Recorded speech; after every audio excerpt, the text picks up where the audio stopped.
Welcome to episode 68 of the Bros Talking Soccer podcast, everyone. I'm Dave Knittel, here with my brothers Christian and Matt to discuss stories from around the soccer world. Christian, say hello. Hello. Yeah, you're raring to go. Matt, say hello. Hello.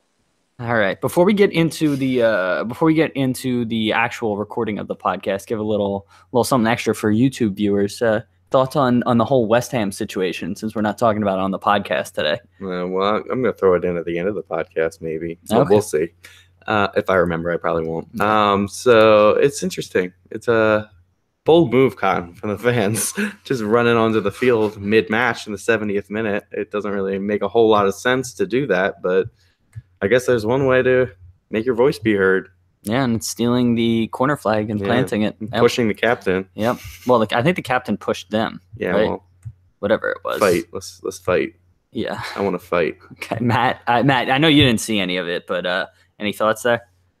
Yeah, I mean, sounds about right.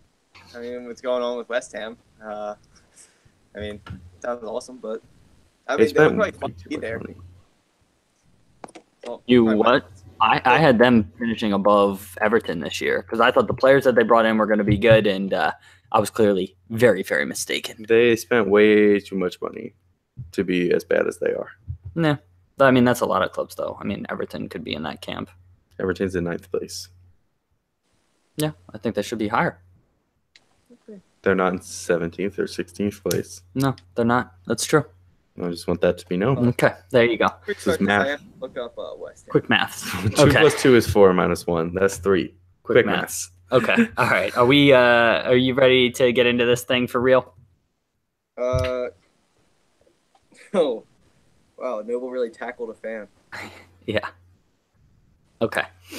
I think we're ready to just jump into things. Let's keep going. What's going on, everyone? Welcome to episode 68 of the Bros Talking Soccer podcast. My name is Dave Knittel, and I'm here with my brothers Christian and Matt to discuss stories from around the soccer world. Christian, how are you doing today? Been better, Dave.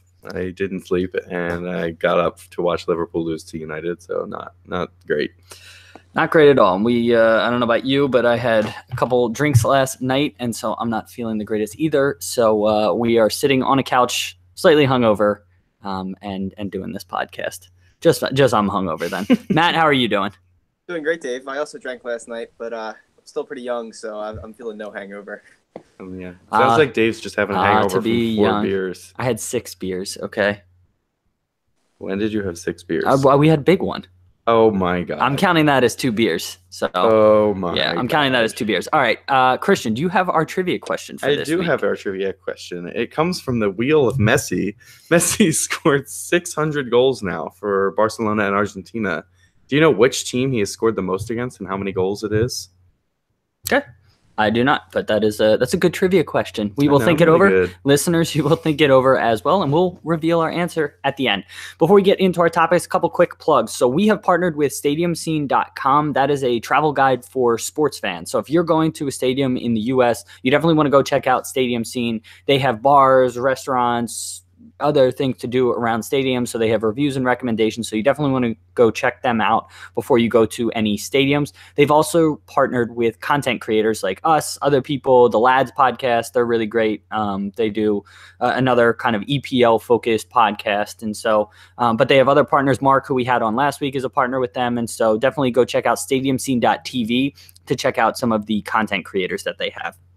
Couple of other quick plugs for my projects. Fan Futsal is a simplified fantasy soccer website that I have created. It's simplifying fantasy soccer to make it easier for all soccer fans to play. So definitely go check that out at fanfutsal.com. Lastly, The Soccer Tavern is a YouTube channel I started discussing the history, culture, and philosophy of the beautiful game. We're currently releasing 2 videos every week about the club history of Premier League clubs. This past week, we released Everton and Huddersfield. This upcoming week, we're releasing Leicester and Liverpool. Search The Soccer Tavern on YouTube and go check that out. Christian was in our Liverpool video. Lots of fun. We also had a good bloopers video. So yeah, everybody check that one out. You should definitely check that out. I'll retweet it from our Bros Talking Soccer Twitter handle because I could not say the word miracle, and it was embarrassing. That sounded much better this time, Dave. Yeah, I've been practicing my I can tell. pronunciations. That's good. All right, let's get into our topics for the week. So first topic we wanted to talk about, I know we woke up early and kind of had the Bayern game on a little bit. They were up 3-0 on Hamburg within the first,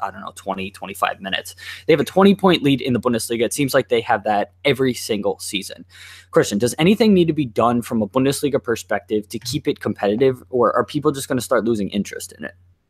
I don't know if they can do anything at this point. I don't know what the Bundesliga as a whole can do to either build other teams up or reduce the power of spending and just overall, I guess, power that Bayern have on attracting the best players in the world. They are such a huge club and competitive on all fronts every single year. So people want to be there. Other players aren't really willing to risk waiting at a team for 2 to 3 years to try and build something because they think, okay, I can just go there now. Bayern are interested in me. And this might be a dream of a lot of German players. It is their dream to play for Bayern Munich because they are the team in Germany. And people don't want to miss out on that opportunity. Hey, I have to go now. So people are the best German players, which are some of the best players in the world, are all going there. Plus, they're attracting some of the best talent from outside of Europe, such as Robin and not outside of Europe, outside of Germany, like Robin and Ribery. So it's I don't know what the Bundesliga as a league or as a football association can introduce. Maybe some type of reduced transfers between teams in the same league. I don't know, but is it an issue for you so that they run away with it every season? I mean, it's not fun to watch from a fan's point of view, but they are a fun team to watch in Europe. So, I mean, they're always going to be competitive and they have a very talented squad. It would just be nice to see another team challenging them or pushing them to see what they can really truly achieve. Matt, your thoughts on Bayern and the Bundesliga, and if anything either needs to be done or can be done? So right now, I just think Bayern's a great team. I don't think there necessarily needs to be anything done right now. I think this is, what was this, their 5th or 6th straight Bundesliga? I think they've already won 6 straight. This would be their 7th. If not, they've won 5 straight, and this would be their 6th. It's something like that. Yeah. So I think it's, I think it's just kind of natural. I think in leagues all around the world, like Porto goes through periods of dominance in Portugal. Like United had periods of dominance in England under Ferguson. I mean, it's not like this, but like Ajax had periods of dominance. So I think it might be just a couple of years of Bayern doing extremely well, and then other teams, maybe get those products coming in, actually competing against Bayern. I know Leipzig, you never know what they're spending. They have a chance to push them. So I think maybe in a couple of years they actually do have a chance. So I think we have to see. I don't think right now it's something that needs to be dealt with. I think it's just Bayern are really good right now, and it hasn't for me been overwhelmingly dominant because they still don't run away. I mean, how has it not been overwhelmingly dominant? I mean, this year they're up 20 points, but under Pep they were up 20 points. They were winning titles in March. Yeah, actually the last couple of years. But if you look historically, Bayern do this all the time. That they go on stretches where they win, and then another team comes, challenges them, and eventually Bayern take back over again. Which, I mean, isn't really great, but that happens all the time in the Bundesliga. But not if you look at Inter, extent. If you look at Juventus, they had 5-6 years straight where they won titles in Serie A. What do you mean when? When? What do you? Juve is on that stretch right now. Yeah, Juve is. Inter won between 2008 and 2012 every single Serie A title. 28 and 2012, Inter won 5 straight. Did they? Yes. I just don't see. So I believe you guys, and I think that this is somewhat cyclical, but at the end of the day, I think the economics in Germany are a little bit different. And Christian, you brought up a great point about how all of the best players kind of want to end up at Bayern. So it's not just like, oh, this is a cyclical thing. Bayern is the team. And so I don't see another team outside of Leipzig. Matt, I think you brought up a great point. The best bet is, I think, coming from Leipzig with how deep their owners' pockets are and everything to actually challenge Bayern, because that is the only way anybody can actually challenge them from my perspective. They're going to need to dump a ton of money into the youth academy and develop players, and then have a path at the top level to be competitive in the Champions League and to retain those players and not have them move on. And the only way you're going to do that is if you pay really competitive wages, because Bayern can afford the true best and not wages. true, because Dortmund did it for a couple of years. Yeah, they ended up losing a lot of their players, but they were competitive for a while. They still are somewhat competitive. Yeah, they're not challenging them for the title right now, but they're in the top half, well, top four, and they seem to always be there other than the 1 year they were down. You see teams like Wolfsburg won the title in, 2011, something like that, which was a surprise to people, but that still does happen. And yeah, Bayern are so dominant, but there will be a time where they take their foot off the gas and someone is going to challenge them. It always happens. Okay, Matt, you had something else to say? I was itching my head, but yeah, I'll just agree with Christian. Yeah, I think it's there's going to be teams coming up in the near future that I think will push them, and it's like things can go wrong for the big teams. There can be injuries, there can be breakdowns in the locker room. Next year they're going to have a new coach, so I think we just got to ride this one out. They had a new coach. They had a new coach this year, and look at him. Yeah, like I mean, he already took them to a Champions League title. Okay, so you guys don't have any issues with it, so you think it's just cyclical and it's going to happen. I mean, I have issues with it, and I mean, if they had stuck with Ancelotti, you think it still would be happening? I think it's because they have the right person, putting him in the right situation, that they are doing that well. Maybe if other teams have a top manager, yeah, they don't have as deep of pockets, but they will be able to spend. Yeah, but everything needs to go perfect for another team to be competitive with Bayern. Also, maybe the Bundesliga needs to think about worldwide branding the way the Premier League has, and they'll get money through that and broadcasting deals. And yeah, I mean, that's what it comes back to. I think it all comes back to money, and there needs to be more even distribution. Yeah, there needs to be either more even distribution or just more commitment from some of the other clubs to generate revenues to be competitive with Bayern. Bundesliga is rather new on the global sort of scene, and so I think that they need to do a better job at the individual team level and at the league level. And not just generating that it's a bad thing, but Bundesliga teams seem to be afraid to go into debt. They all want to be profitable, and maybe that's what's holding them back. Yeah, I mean, that's not. It's a different model. Yeah, it's a different model, but yeah, maybe you have to go into debt to get what you want and to be successful, and then you'll generate revenue after the debt. Yeah, potentially. Matt, anything else you want to add here? Yeah, like even like in France, like you never expected PSG to lose the league, and then last year out of nowhere, Monaco won. So I think it can happen quick. Okay, fair enough. Yeah, but again, everything went perfect for Monaco. It was the same situation as almost like Leicester. Not to that extent, but Monaco had a bunch of underappreciated and undervalued players or up-and-coming players that they were able to scout. Everything went perfect. They had minimal injuries, and everything went perfect, and they won the league. That has to happen in order for Bayern to really be challenged. And is that a way for a league to be successful in the long run? And is that good for the league and for Bayern? I don't know. Yeah. So it's just a different perspective. But do you have anything else you want to add, Matt? No. Okay. But you bring up France, so let's talk about France and PSG specifically. So this past week, they crashed out of the Champions League yet again in the round of 16. They drew Bayern.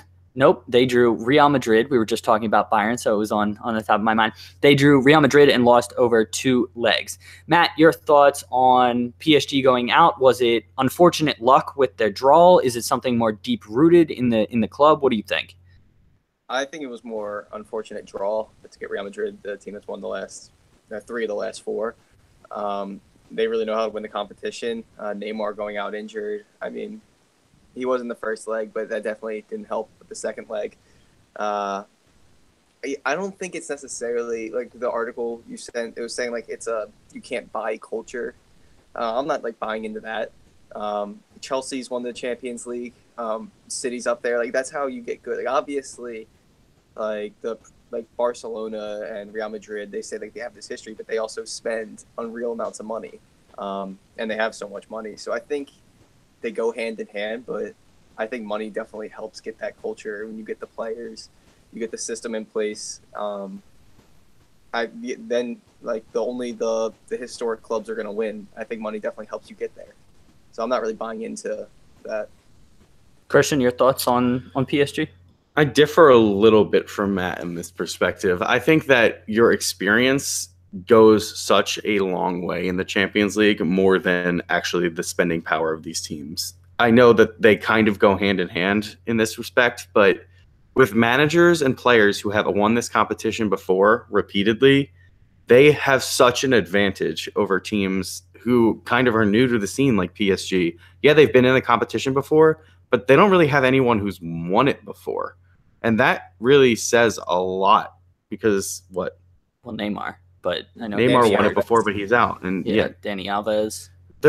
He's an older player now. Yes, he's very good still, but he has that experience. But I mean, on the whole team, like they don't have that experience. The fans don't really know how it feels. The manager doesn't. The manager is the key point, in my opinion. Yes, Zidane did it in his first year, but he won it as a player as well. He knew what it took. I think that it goes a huge distance to be able to have that experience in your team. Look at Juventus.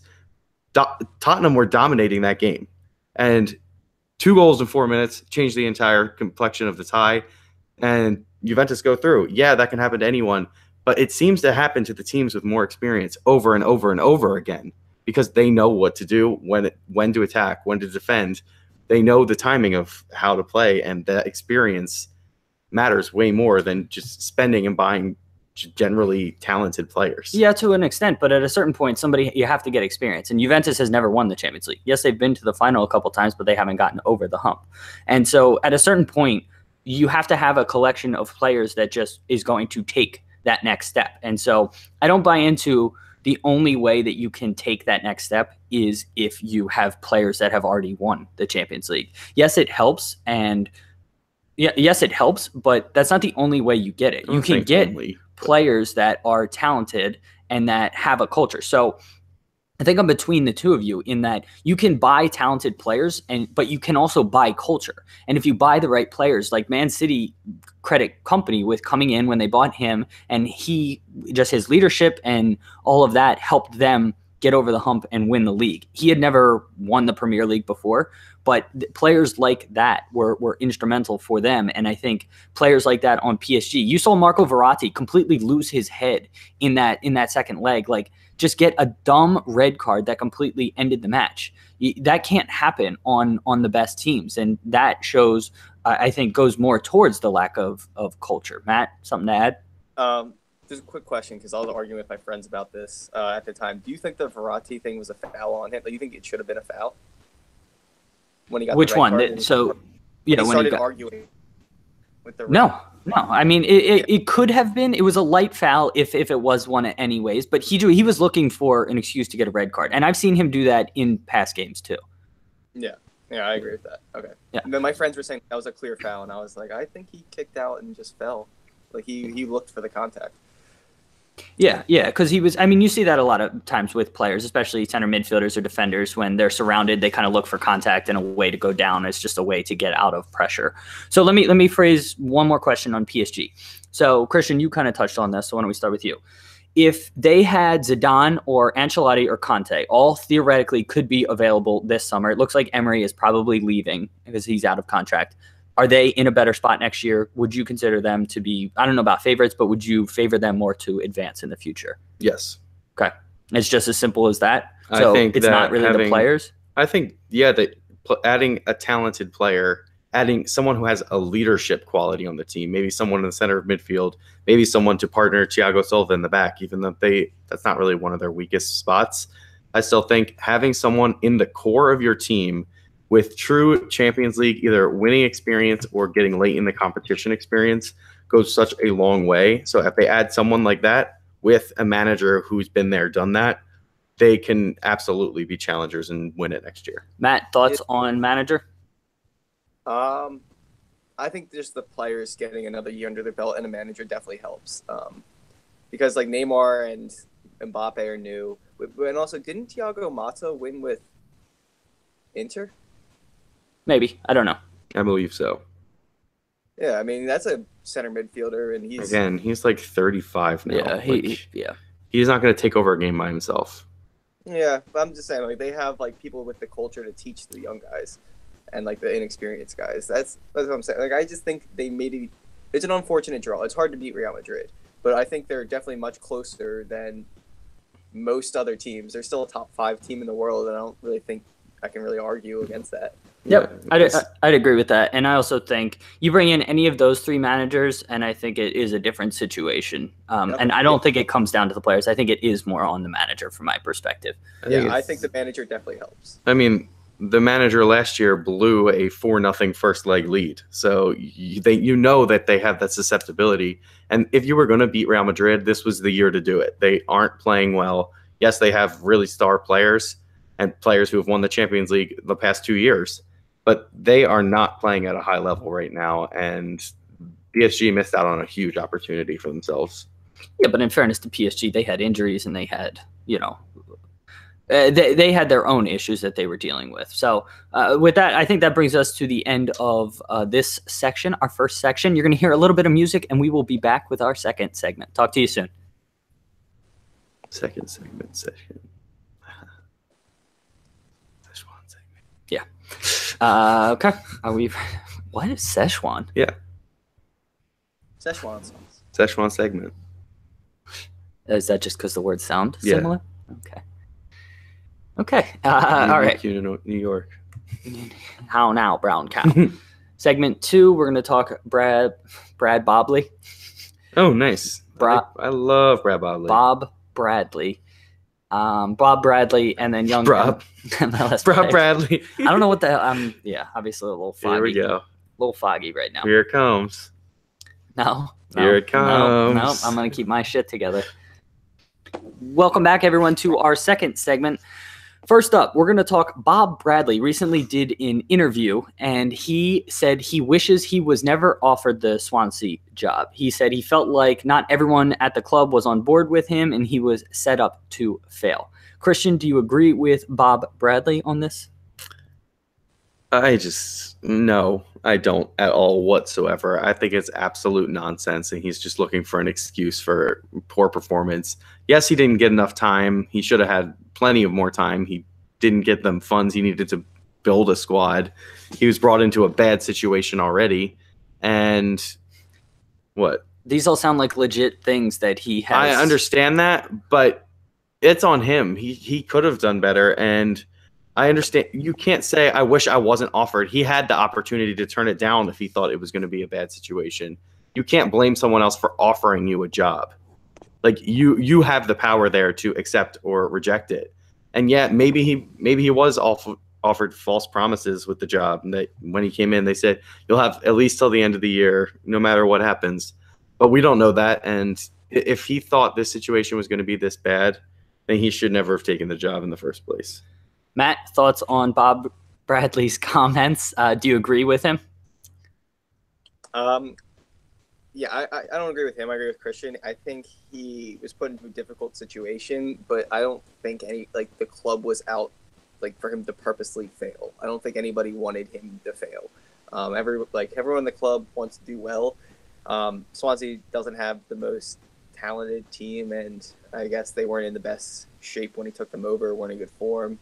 So it was tough to end, especially with him not really being Premier League, established and performing well. It was kind of just a tough situation.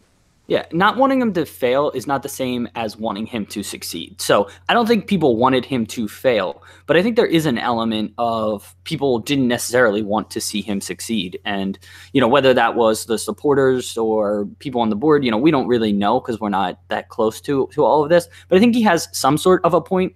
For me, I really don't like that he chose his words and saying he wishes he was never offered the job. I'm fine with him coming out and saying that, he should never have taken the job. Something like that would have been much better. Yeah, I feel like, with that, I mean, he kind of said that he doesn't have regrets because if you have regrets, you wouldn't do a lot of things. He said he would still be coaching college soccer if he didn't take risks.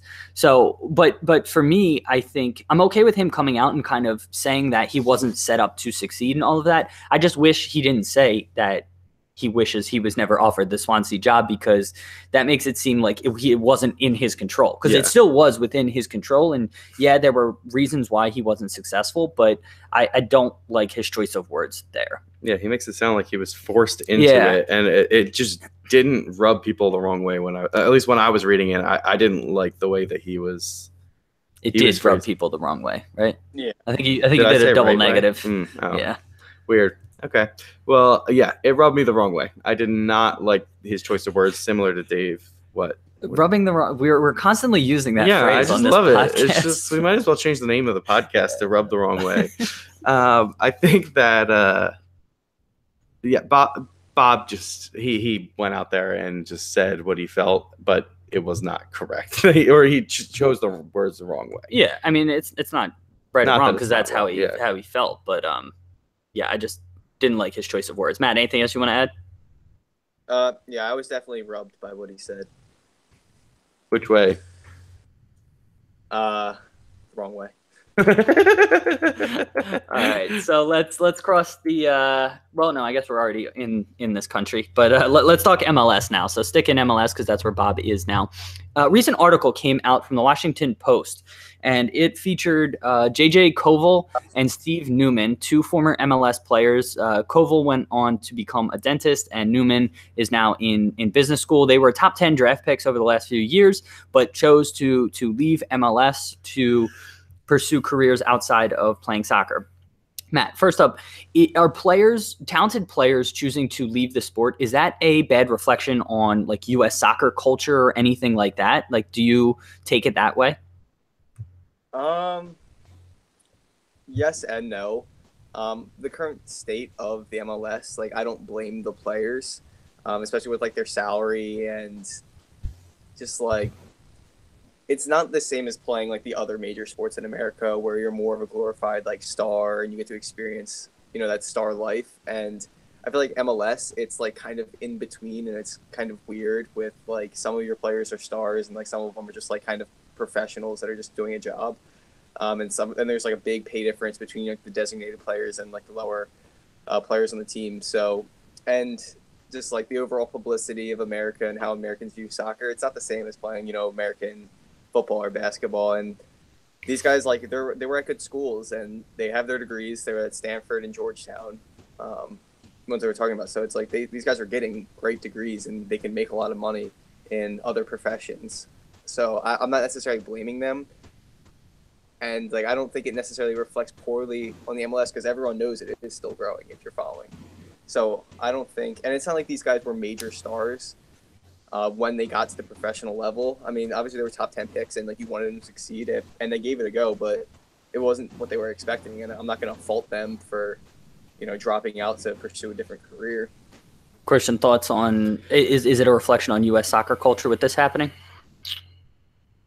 I am going to side with Matt that I say yes and no in this one. I think, yes, it is a reflection on soccer culture in general. Yes, it is. I think that people are mainly focused on education in this country first. And that's not wrong, that they all go to college, and you learn in college that honestly, in the long run, maybe going to business school, maybe becoming a doctor or a dentist the way that these guys are doing, you can make more money and have a longer career doing that. You become more settled.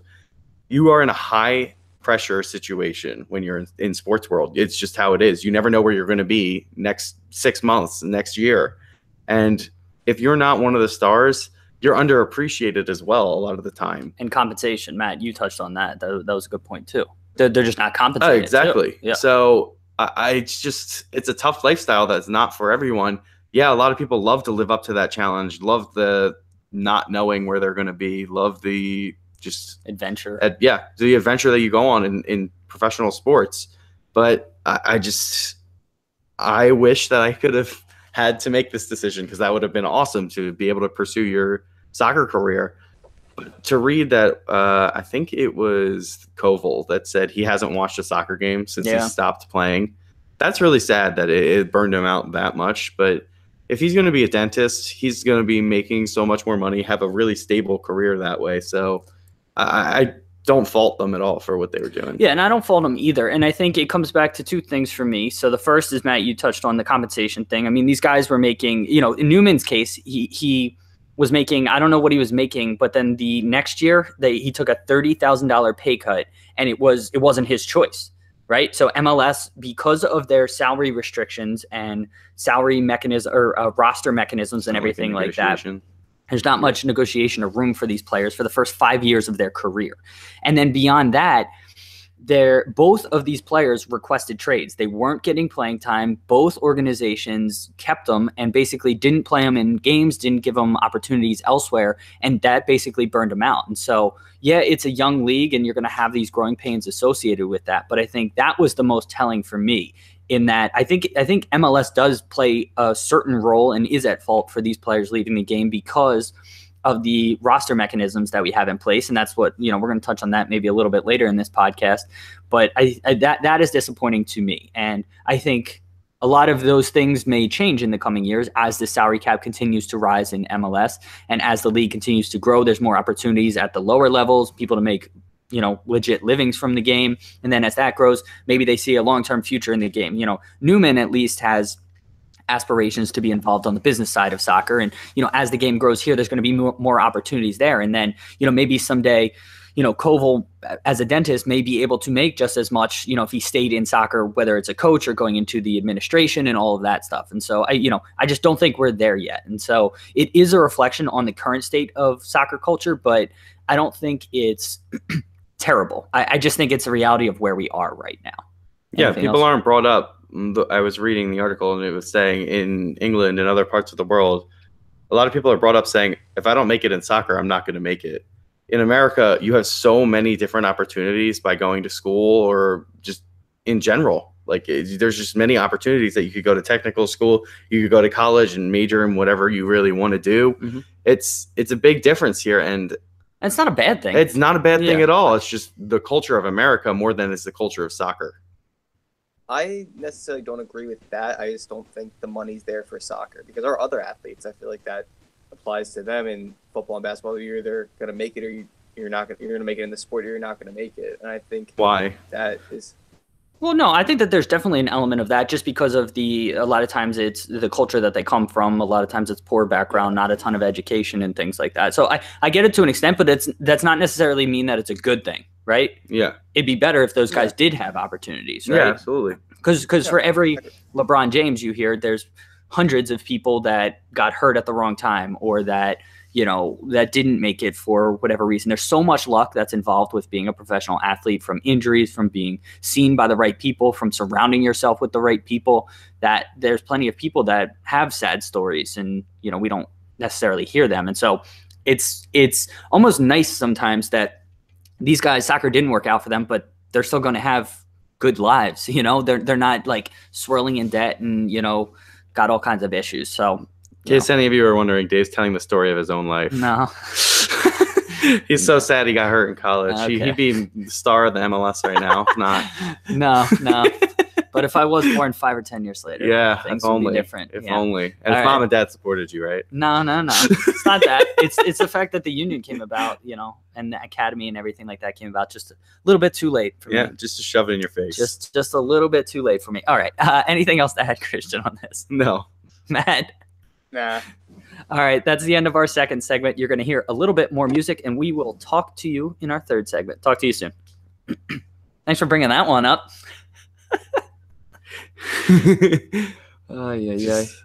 Just to rub it in your face. Yeah, just appreciate put that one on the list of names. Yeah, I didn't. I didn't put you up for the weekend. Just give you a roof over your head or anything like that. Yeah, a lot of rubbing. Yeah, we constantly use that phrase. All right, Matt, you ready? What are you doing? Yeah. I'm playing with my glowing. Okay. You're glowing. Yeah, you're glowing. You're beautiful. Oh my god. Welcome back, everyone, to our third segment. We touched on this the last few weeks, and another article came out, and this seems to be a legit concern now. I know we've kind of been dismissing it, but the North American World Cup bid seems to be in legitimate danger. ESPN did a report on it, and we have a couple different articles that we've linked to and have read over the recent weeks. But basically, The North American bid for the World Cup in 2026, so that's U.S., Canada, and Mexico, are bidding against Morocco to host the 2026 World Cup, which is going to be a 48-team World Cup. Most of the times when the bid committee, I guess, goes to meet with other federations and things like that, there are questions about, President Trump in America and the treatment of foreigners based on President Trump's, comments in recent weeks. Also, another point in all of this is that South America wants to host the 2030 World Cup because it's the 100-year anniversary of the World Cup starting, which took place in Uruguay 100 years ago. You like that pronunciation? Wow. They're worried that FIFA won't give them the World Cup if the World Cup right before that is also in the Americas. So, Christian, is this a legit thing right now, or is this still just, are you not concerned about Morocco actually winning this? Still deep down, I am not concerned. It's just for some reason, I am not fearful that the U.S. and Canada and Mexico are going to lose this bid. Yeah, I know there's a lot of issues with things that Trump is doing and his policies he's trying to implement, the travel ban issues. But again, I will say this over and over again, he is going to be gone well before this World Cup, and things are going to be in a different state. I know that the voting's happening now, but that is going to be such a different state that we're in at the time. I mean, at least from my perspective, I think it's going to be nothing like what it is right now. It's going to be a better situation, I'm sure, for at least internationally and our relationship with a lot of other countries. And the fact that Canada and Mexico are also involved is helping, I think, the situation. I think they are a little bit more open, well, probably a lot more open than we are right now. And on the whole, everything just seems to be put together already, ready to host this World Cup. Yeah. Matt, do you have any thoughts here on, are you concerned about this bid actually losing out? No, I'm not worried in the slightest. I think this is basically just anti-Trump, just like propaganda. Like the states, fake news. Like the other, I really do. Like the other political climates that some of these World Cups have been put in are like so much worse. Yeah, that's a good point. I'm not going to name like some of these countries. I'm not going to name some of them. Russia. Like their oppression of like their own people and like the treatment of foreigners are so much worse than what's going on here. Like even in I'll name Qatar, but like the building of their stadium, like people are dying every day. Slave labor. Building these stadiums, and like how is no one okay with that? But Trump says just like some like absurd state, like some just like a little bit outlandish, but like it's not like he's responsible for all these deaths of people building the World Cup stadiums. Like our infrastructure is pretty good. I mean, and it's great. And like our safety here, it's not like there's gonna be a lot of like terrorist threats. There will be threats. Yeah, there'll be threats, but I mean, like it's not too dangerous here. So I think it's just anti-Trump, propaganda. Okay. I can see that. You guys make good points just based off the fact that like where they're hosting the World Cup this year and the next one. But I actually do have legitimate concerns because, I mean, where there's smoke, there's fire. And like, it's not like it's just one outlandish story sometimes. But it's not like it's just one outlandish story. It's kind of making sense. And then the South America thing, I think, kind of can be a legit issue as well. So I still think the U.S. should be favored to win it, or the U.S. or the North American one, but the U.S. should be favored to win it. The North American bid should be favored to win it. Sorry, getting a little distracted here, but I'm completely losing my train of thought with you typing over here. Sorry. The U.S. should be favored to win it, or do you want to get that? I kind of do, because you need to take a second. Yeah, okay. Hey. You said the U.S. should get it like about 4 times. We are a mid-podcast. Can I call you back in a little bit? So my brain is not working. A little hungover. Christian's typing here. I'm just all kinds of confused. Now he's on the phone. All right, so let me. U.S. pitch should get it. The North American bid, I think, should win from, every way you look at it. It's going to make more money. It's got better infrastructure and all of that. But I think that there is legit concern here. I still don't understand how Morocco could logistically host this World Cup. But I don't know how Qatar could host it, and they put the World Cup there. So that's what makes me nervous. I think that there is legit concern here. So, we'll see what ends up happening. Christian, anything else you want to add? I just don't think Morocco is ready to host it. And yeah, they have a lot of time to build it, but they're having one in Qatar in 2022. They're not that far apart. So what is the difference between that and having one in North and South America? I don't see a difference. So whatever. That's just my take on that situation. Okay, Matt, anything else you want to add? It's gonna be the Americans. It's gonna be America. I don't see any sort of logistical reason why it would be in Morocco, other than someone's bribing someone again. Well, no, but with that, so the reason so this is the first World Cup where the entire voting membership is going to be voting. So all 210 or however many 11. Nations are voting. 211? Is that how many? I think so.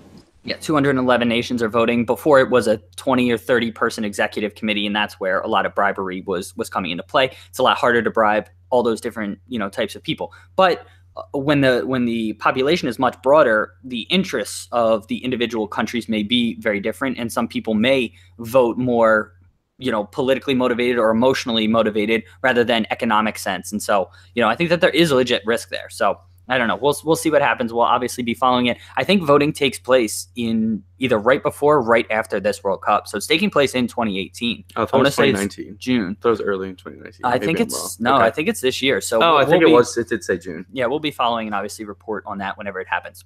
Quick question though. What's up? Before we move on, South America. If they did that, would that be like a group of countries? Yeah, it would be. It would be Uruguay.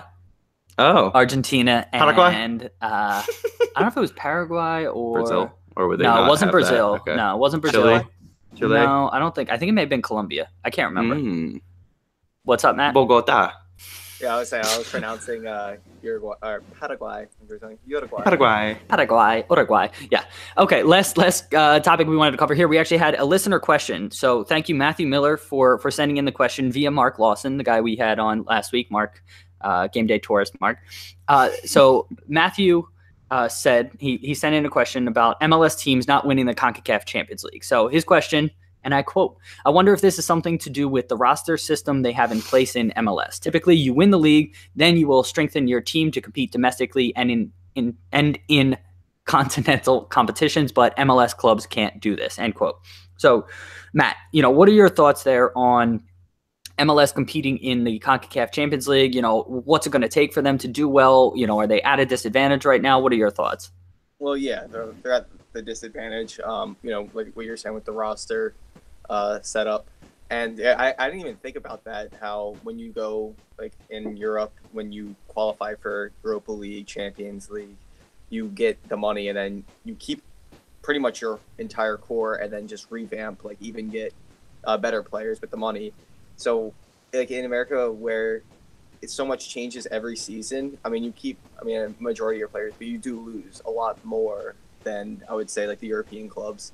And you're also not you're not getting the money to, increase your club value. It's pretty much just staying stagnant.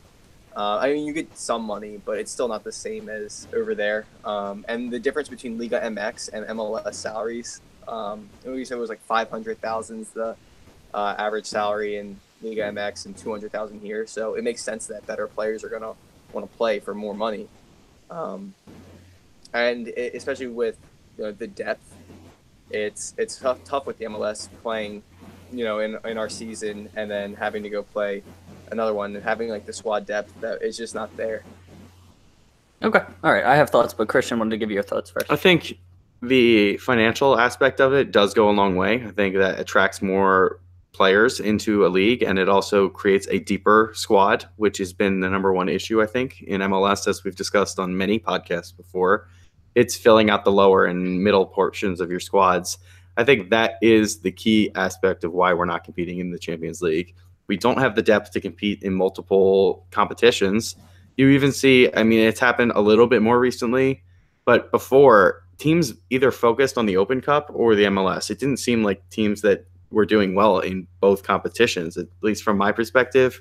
I've been following it pretty closely between the two competitions. teams rarely were winning both or making it far in both of those competitions. Well, that's just natural, right? So I know, but that's what I'm saying. In other leagues around the world, that's not really that way. You see the best teams are competing in both the finals of the cups and winning their league. And that is a big issue. And they're competing in the Champions League as well, especially in Europe. You see that. I think that is the biggest issue. We do have to improve the middle and lower quality. Obviously, you want to increase the top quality as well.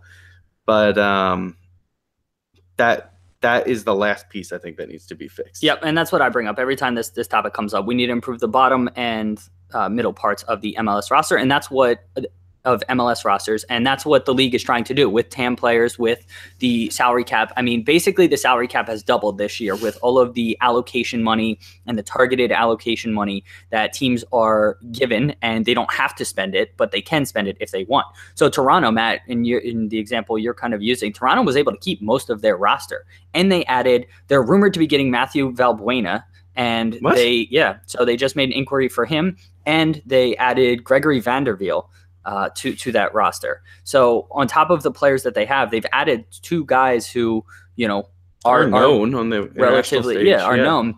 Yeah. So that's been really helpful.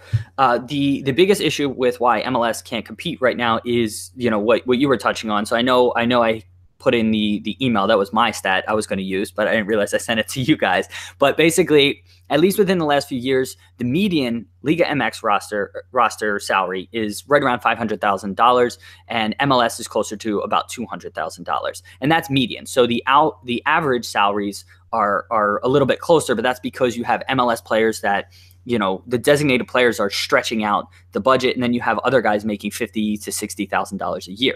In Liga MX, the most players are making a couple $100,000 a year.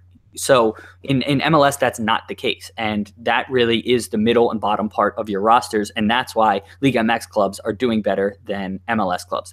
Times are changing. And, with the development of MLS academies and all of that, and I mean, even this week, the CONCACAF Champions League matches, I watched two of them, and they were great matches. MLS won them, and has been doing well. Yeah, the Toronto match was at home, and I don't know how they're going to do on the road, but MLS is doing better and improving. It's just it all comes back to money, in my opinion. And as MLS continues to grow and gives more money to rosters, you're going to see them compete more and more with Liga MX teams.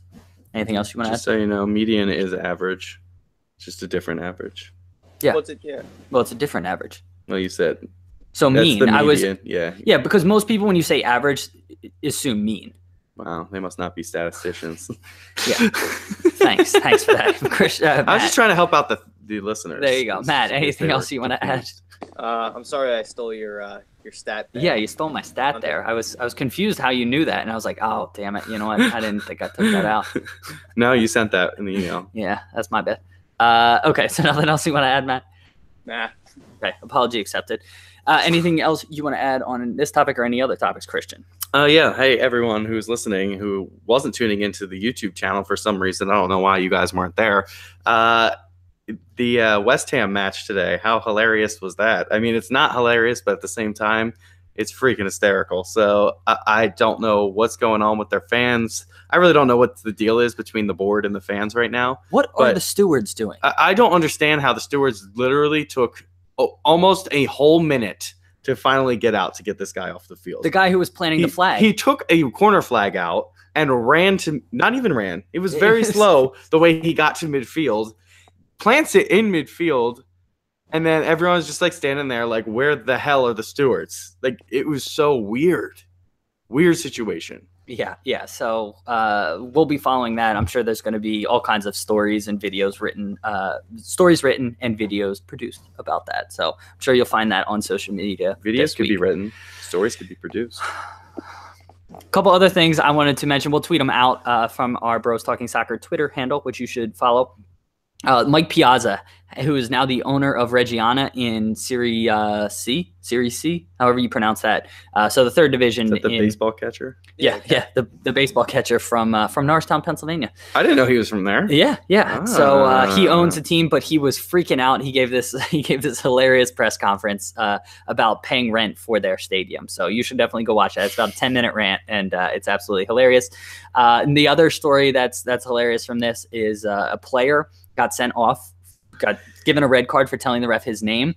So he got a yellow card, and the ref kept asking him what his name was. And the guy's last name is W-A-T-T. He kept responding, "What?"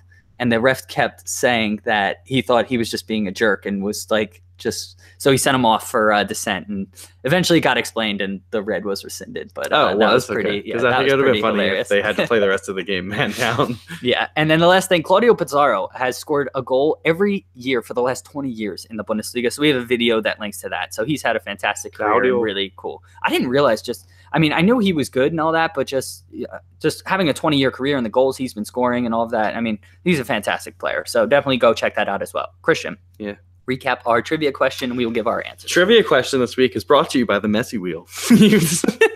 He has scored 600 goals. Do you guys know which team and how many goals that is against? Okay. I have a guess. Matt, you want to give your guess? I'm confused by the question, so I'm going to let you answer first. All right. I'm going to say Espanyol. How many goals? So he scored 600 in his career. I'm going to say 38. Okay. Okay, I'm gonna say it's gotta be a team. All right. I was saying Getafe. Ooh. I'm gonna say Getafe. Yeah, Getafe. Gotta work on your pronunciations. Getafe. I'm gonna say 40. How long has he been playing?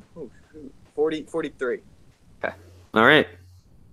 The correct answer is Sevilla with 29 goals. Atletico is 28.